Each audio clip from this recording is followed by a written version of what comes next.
За сайн байцгаана бүгдээрээ. Өнөөдрийн хичээлээр бид хэрхэн текст анимашн хийх талаар үзэх болно. Эхлэхийн өмнө бүгдээрээ текст бичдэг хэрэглүүрийг аваад энд нэг текст бичье. Сайн уу гэд нэг текст бичлээ. За текстийг бид нэр хөдөлгөж анимашн болгож гарч ирэхийн тулд мэдээж хэрэг бид нэр өөрсдийн мэддэг transform гэсэн эдгээр дөрвөн төрлийн утгаар бол за яг энэ 5 төрлийн anchor орох юм бол 5 төрлийн утгаар бол анимашн хийж болно. За anchor нь гэхдээ ер нь бол яг анимашн биш, дангууны байрлалыг илэрхийлдэг учраас яг хөдөлгөөн хийх анимашн бол тийм их үүрэгтэй оролцохгүй байж байгаа. За хөдөлгөөн дээр бол чухал зүйл нь position.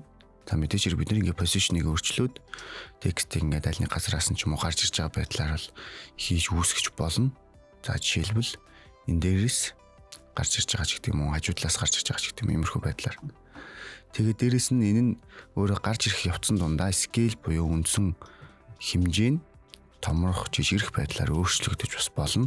За жишээлбэл энийг 10% гэдэг өгчээ. Ингэх юм бол ингээд гарч ирж байгаа тийм хөдөлгөөн хийж болж байна. За гэхдээ ингэж хөдлөх юм бол нэг сул тал нь бид нэг өсөг үг үгээр нь гэж хөдөлгөж болохгүй. Тэгэхээр яаж өсөг үг үгээр нь хөдөлгөж гарч ирж байгаа анимашн хийх вэ гэхэлэр бид нэр transform гэсэн энэ утгуудыг ашиглахгүйгээр энэ animate гэсэн функц дээр дараад эндээс бид нэрээ юу хөдөлгөмөр байгаа шинэ трансформын утгуудыг бол оруулж ирнэ. За энэ дугаарны утгууд нь болохоор бидний энэ үндсэн трансформ дээр байдаг anchor, scale, rotation, opacity гэх мэт энэ утгуудтай яг ажиллахан трансформын утгуудыг шинээр оруулж ирж байгаа. Гэхдээ энэ нь болохоор яг үсэг болгон дээр анимашн гэдэг утгууд гэж ерөөдөө ойлгох хэрэгтэй. За жишээлбэл энэ position гэдэг утгыг бидрээ өгье. Position гэдэг утгыг өгөх юм бол за энэ дээр animator гэдэг нэг групп нэмэгдээд тэрэн дотор range selector мөн position гэсэн юм 3 юм нэмэгдээд ороод ирчихнэ. За бидний нэмж өгсөн position бол энд байж байгаа. Ямар нэгэн утга нэмж өгөх болгонд энэ дээр бол range selector бол заавал автоматар үүсдэг. За тэгэхээр энэ position гэдгийг бүгдээр ингээд урагш наашны хөдөлгөөд үзэх юм бол яг энэ transform-ын position-тэй адилхан одоо үйлдэл бол хийгдэнэ. Гэхдээ энэ хийгдсэн үйлдэл нь энэ range selector гэсэн энэ функцээр одоо идэвхжиж ажиллах хэрэгтэй гэж байгаа. За бүгдээрээ харъя. Position гэж дээшлүүлээд хасах 155 гэсэн утгыг өгөөд за эндээс бид нэр start end гэсэн хэсэг байна. Start end гэдэг нь болохоор эхлэл болон төгсгөл гэсэн үг.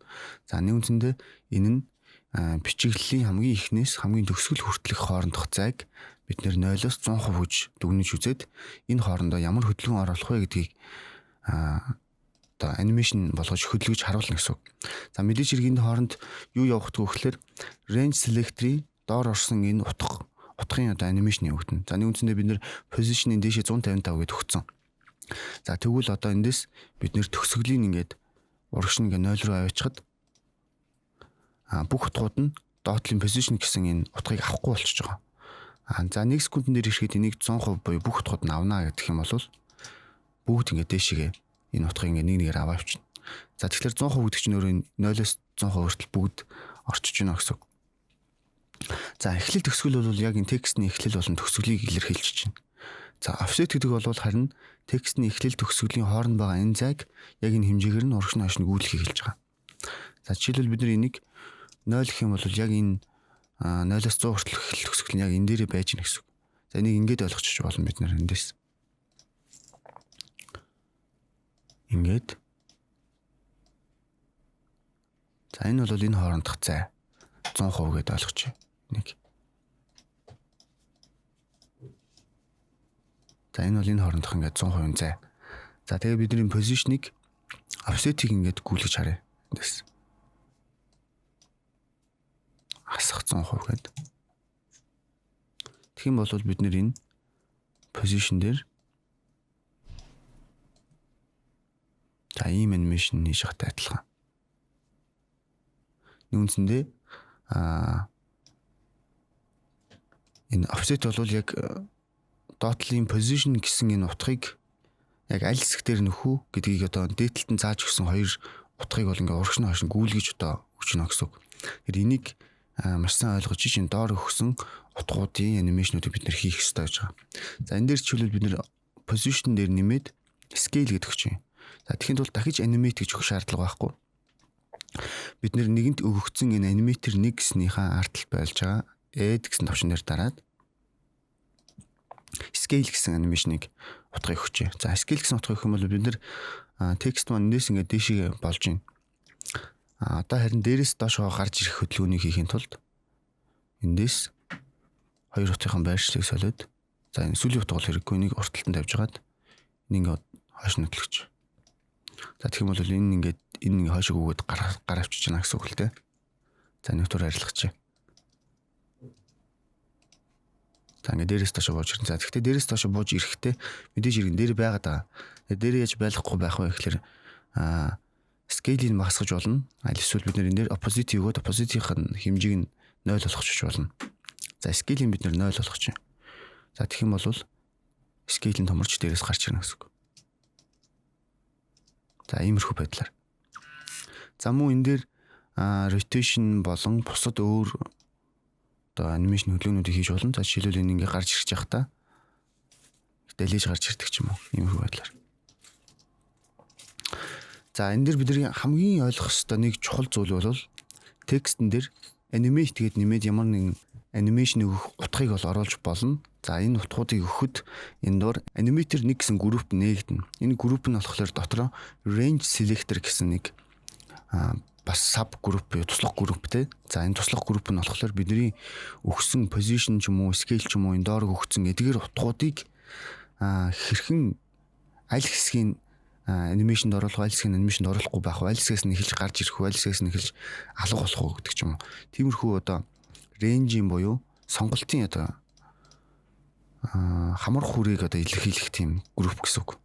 За энэ хамар хүрээг илэрхийлж байгаа энэ range selector гэдэг энэ групп нь болохоор дотроо нээх юм бол дахиад нэг туслах advanced буюу одоо бүр илүү гүнзгий гэсэн юм хэсэгтэй байж байгаа. За энэ хэсэг нь юу вэ гэхээр за жишээлбэл бидний эхлэлээс төгсгөл хүртэлх хоорондын зайг нь unit буюу хэмжигдэхүүн нь юугаар хэмжих юм? Хуваар хэмжих юм уу, индексээр хэмжих юм уу гэж байгаа. Хуваар хэмжинэ гэдэг нь 100% байх юм бол ямар ч урт текстийн хувьд төгсгөл нь гэсэн үг. Индексээр хэмжинэх юм бол хичнээн ч тооны үсэг байсан яг үсгийнхэн тоогоор нь бид нар тоолж явна гэсэн үг. За жишээлбэл энийг индекс болгочих. Тэгэх юм бол энэ үг нь өөрөө 8 үсэгтэй гэх юм бол төгсгөл нь 8 дахь нь байна гэдэг энэ дээр ингээд тийм 8 гэсэн утгыг илэрхийлж байгаа. За тэгэхээр индекс гэх юм бол бид нар бүх үсгээ тоолох шаардлага гарна. Тийм учраас percent гэж өгөө 100% өгсөн байвал хамаагүй амар. За дараа нь based on гэдэг нь болохоор range selector эндээс ингээд иш ажиллахад юун дээр тулгуурлаж ажиллах вэ гэдгийг хэлж өгч байна. За энэ нь одоогийн сонголт нь болохоор characters буюу үсгэн дээр гэсэн байна. За дараагийн сонголт нь үсэг оролцуулна гэхдээ хоосон цаг тооцохгүй гэж. За дараа нь болохоор үгээр болон мөрөөр. За жишээлбэл үгээр гэд бүгдээрээ үзье. За үгээр гэсэн учраас энд байна уу гэдэг үг нэмчи. За эндээс ингэ явах юм бол сайн гэдэг үг нь нэг бүхлээрээ гарч ирээд араас нь байна гэдэг үг гарч ирээд араас нь уу гэж. За нэг үндсэндээ зай авсан болгоныг үг гэж тооцоод үг үгээр нь гарч ирж байгаа гэсэн үг. За эндээс бид нэр rotation-ыг дур авчи. Тэгэх юм бол эндээс сайн гэдэг гарч ирлээ байна уу. Яг тэр бид нэр үгээргээ сонгоц учраас. За мөрөөрөх юм бол шууд нэг мөрөөрөө гарч ирнэ. Тэгээ энэний доор дахиад бид нэг мөр үсгээд за энэний мөр хоорондын зайг нь ижлэх хэрэгтэй.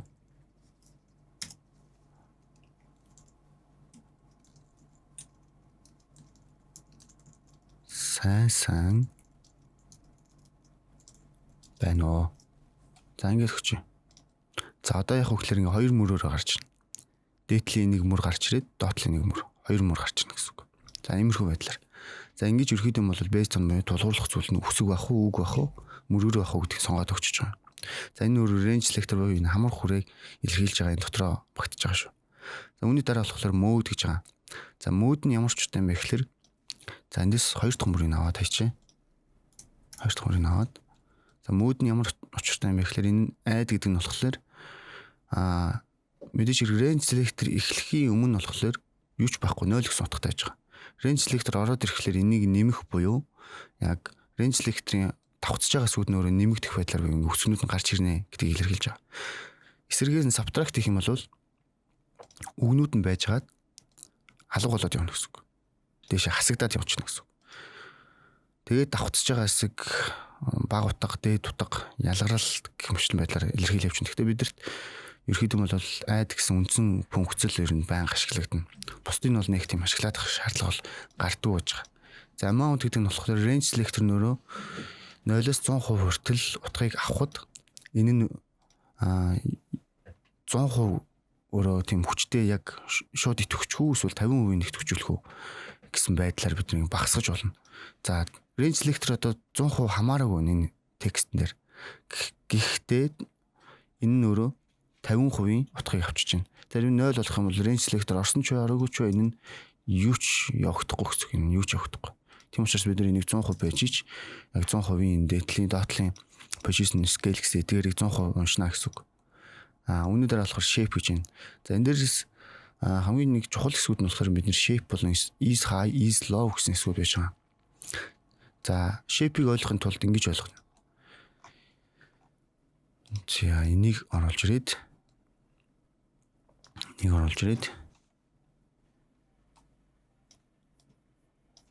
энийг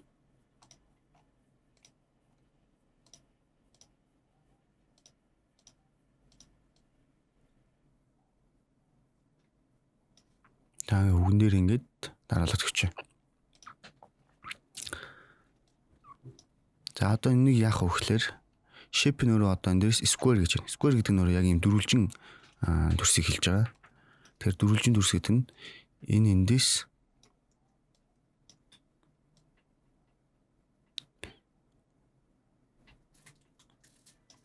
за энийг илүү ойлгомжтой байхын тулд хүсгэний эхлэл хэсгийг ингээд тогтоол өгч байна. Тэгээд за энэ square гэсэн shape нь болохоор эндээс ийм дөрвөлжин ийм дүрсийг гаргаж ирж хагаад энэ дөрвөлжин дүрс нөрөө энэ дээр давхцаж байгаа үг болгоныг add хийх буюу нэмэх байдлаар анимашныг ингээд явуулж байна гэсэн үг.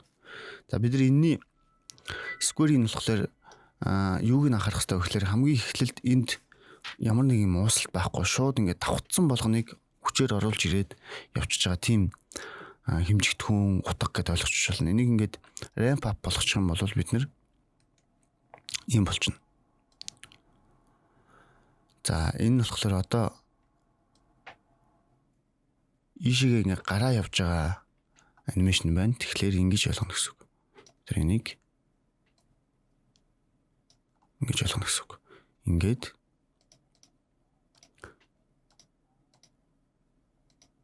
энийг ийш шилжүүлээд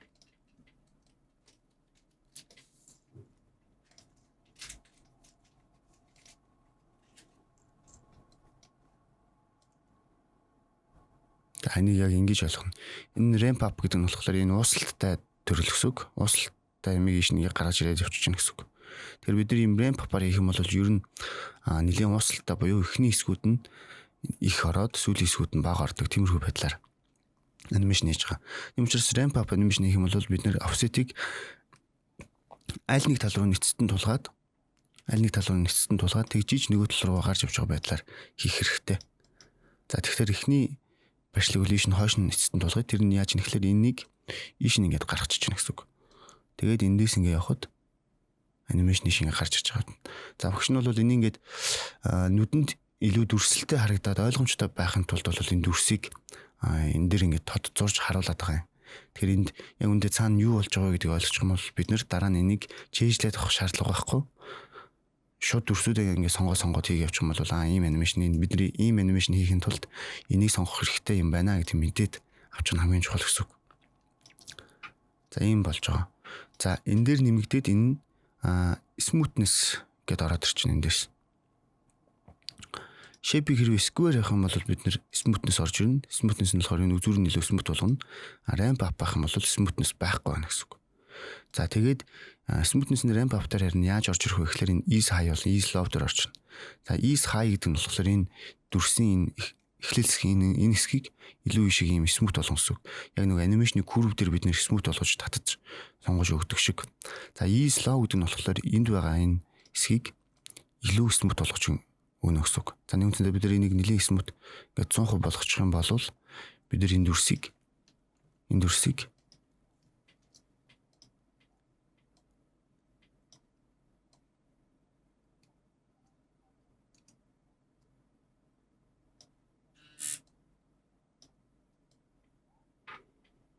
нэлээд ийм усалттай смут болгоод өгч чинь гэсэн үг. Ийм усалттай.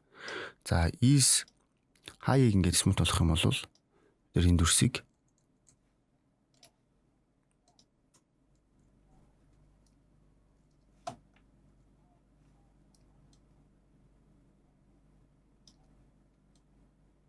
ийш ингээд татаж өгөөд смут болгож өгнө гэсэн үг. Нэгэн тэндээ энэ чинь нөр хамар хүрийг илэрхийлж байгаа. Хамар хүрийг илэрхийлж байгаа зүйл чинь болохоор яг аль хэсэг нь илүү хурдан орж ирээд аль хэсэг нь илүү хурдан орж ирэхгүй байх. Сквер явах юм бол шууд давхцсан хэсэг болгон орж ирнэ. Is high ramp up байх юм бол за ramp up ramp down гэдэг бол ерөөсөй байрын солилцсон. Энэ нийшигээ байхад ramp down гэх юм бол нөгөөх нь нийшигээ бавш орно гэсэн үг. За triangle round smooth гэдэг өөр хөлбөрөөр тэрийг утгагүй үзнэ. За ерөөд юм бол бид нэр байн ramp up-ыг ерөөд их хвчлэн ашиглана. За тэгээд ramp up хийсэн байхад бид нар is high is lower доотлын болон дээдлийн хэсгүүдийг илүү smooth болгож энэ дээр ингээ оруулж өгч байна гэсэн үг. За хэрвээ дүрс байхгүйгээр ингээ харах юм бол удаашралтай нэлийн ингээ удаашралтай гарч ирээд төгсгөлүүд нь илүү хурдтай боож ирнэ гэсэн үг. Иймэрхүү байдлаар. За түүний дараа болохоор ramp down. За ramp down болох юм бол яг эсрэг тал руу болчихж байгаа ерөөсөө. Тэрийн дүрсийг нөгөөч нэрүүлчихнэ л гэсэн үг. Transform энийг flip horizontal хийгээд ингээ явуулчих чинь л гэсэн үг. Тэр нэг үндэ алга болж байгаа дүрслийг гаргаж ирж байна. За түүний дараа triangle. За triangle нь болохоор за эндээс ингээ дүрсийн баг харчиж байгаа. Ингээд ийм болгочихж байгаа.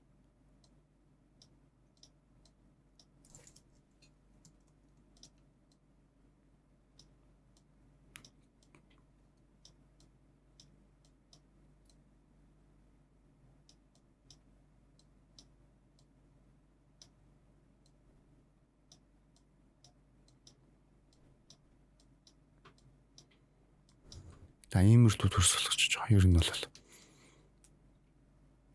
За энэ нь болохоор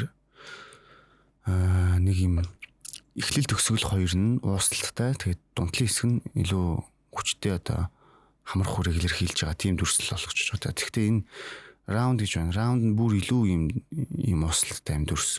За тэгээд смут нь болохоор нэлийн гол хэсэг нь юм өргөлттэй. Тэгээд эднэрийг бол ер нь бол бараг хэрэгэлдэг. Ерөөсөө хэрэгэлдэг. Дандаа ramp up юм уу ramp down-ыг аль нэг тийш харуулаа хэрэглэж. Ramp up нь илүү төлхөө хэрэглэгдэнэ. Тийм учраас эдгээр ингээд бас юм хэцүү дүрслэлтэй учраас ингээд дүрслээд байх шаардлага байхгүй. Ерөөхдөө бол бид нэр энэ дүрс нь өөрөө юу илэрхийлдэг, яаж ажилтдаг юм гэдгийг л ойлгоцсон байхад бол болчихж байгаа юм.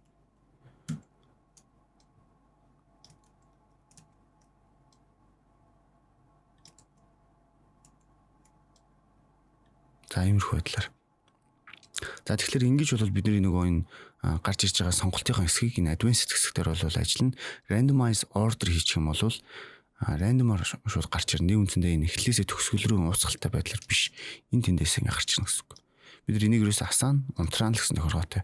Тэгээ random ордерыг асаацсан тохиолдолд бид нэр рандомын seed гэдгийг ингээд өөрчлөх юм бол за жишээлбэл яг энэ ийм рандом байдлаар биш арай өөрөөр гаргаж ирэх юм бол энийг 1 2 гэд ингээд нэмэх юм бол төрөл бүрийн рандом утгуудыг бид нарт бол ингээд харуулна гэсэн үг. Тэгээ иймэрхүү байдлаар нэг нь ойлгоод за энийг унтраач. За иймэрхүү байдлаар ерөнхийдөө бол text animation-ыг хөдөлгөнө. За энэ дээрээс нэг бас нэг анхаарах хэрэгтэй зүйл нь бид нар энэ дээр range selector дээр position-ы утгыг бол одоохондоо өгсөн, scale-ийн 2 утгыг бол одоохондоо өгсөн байж байгаа. За тэгвэл за жишээлбэл энэ position-ыг өдөр ингээд арилгаа хийчих, сонгоод delete хийнэ гэсэн үг. За эндээс ингээд scale ингээд томорч гарч ирнэ. Энийг яагаад тэгэхээр бид нэр scale-ийн 0 гэдэг өгсөн учраас тэгвэл хаанаасаа энэ scale-ийн томроод байна гэхээр энэ доор харагдаад байгаа өсөг болгоны доор байгаа энэ anchor point буюу зангуунууд байж байгаа. Эдгээр зангуун дээрээс энэ өсгнүүд нь томроод байгаа. Бид нар тэгвэл яаж энэ зангууг хөдөлгөөд энэ доороосоо энэ дээшээ томорч байгаа биш, дээрээсээ доош ч юм эсвэл төвөөсөө томорч байгаа хийх вэ гэхээр бид эндээс more options руу ороод anchor grouping гэдгийг бид нар character буюу өсөг үсгнээр байна гэдэг өгсөн байж байгаа юм. За түүний доор барьлах энэ байршлыг өөрчлөх alignment гэдгийг бид нар ингээд дээш нь болгоод төв дээр нь авч өгч болно. Тэгэх юм бол өсгнүүд нь яг өөрсдийнхөө төвөөс томорч гарч ирнэ гэсэн үг. За бүр өшөөдөөс нь болгоод дээрээс болгож болно. Бүр өшөөдөөс нь бүр өндөр дээрээс гарч ирж байгаа байдлаар бас болно. За ингээд дээш нэг гүйлгэх юм бол бид нэр позишнийг авсан ч гэсэн позишны дээрээс бууж ирж байгаа юм шиг тэр хөдөлгөөнийг ерөөхдөө бол хийчихэж гэнэ гэсэн үг.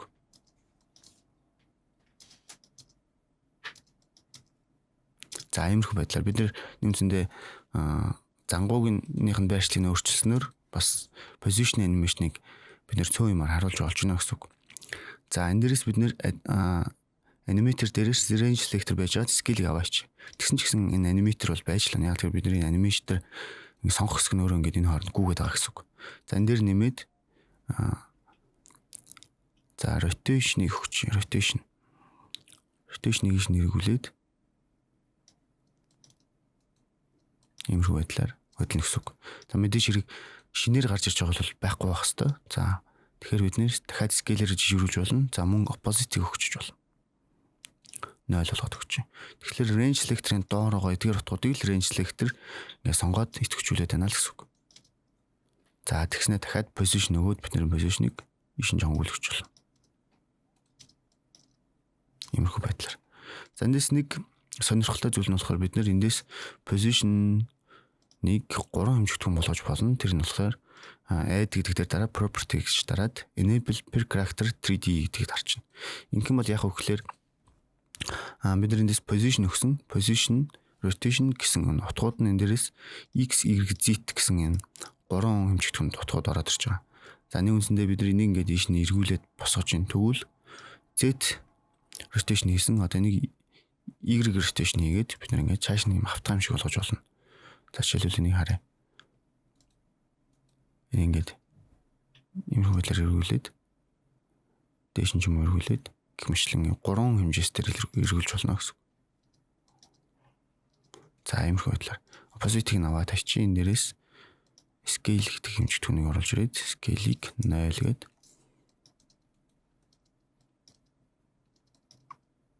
за иймэрхүү байдлаар. За ингээд өөрсдийнхөө хүссэн утгуудыг хүссэн одоо анимашнуудыг хийгээд энэ range selector дээрээс яаж хаанаас нь хийж гаргаж ирэх вэ? Ямар дүрсээр гаргаж ирэх вэ? Яаж ууслалтаа гаргаж ирэх вэ гэдгийг хийгээд бид нар анимашн хийж болно. Энэ дээр мөн бид нар keyframe өгөөд энийг хөдөлгөж байгаа учраас яг адилхан энийг keyframe assistant-аар easy use болгоод эхлэлдээ удаан явж байгаа төсгөлдөө илүү хурдан ч юм уу гарч ирэх байдлаар бол бас хийж болно. За мөн curve editor дээр энэ easy-ийг бас бид нар ингээ өөрчилснөөр илүү тийм сонирхолтой хөдөлгөөнтэй текст гарч ирж байгаа анимашнуудыг бол та хийж болно гэсэн үг. За иймэрхүү байдлаар бид нэр текстүүдийг гаргаж ирэх хөдөлгөөнд оруулахыг бол хийж болох нэ. За дараагийн хичээлдэр бид нэр хэрхэн яаж текстүүдийг илүү гүнзгий төвшөнд хөдөлгөж анимашн хийх болон дадлах хичээлийг үзэх болно. За дараагийн хичээлдэр уулзцгаая.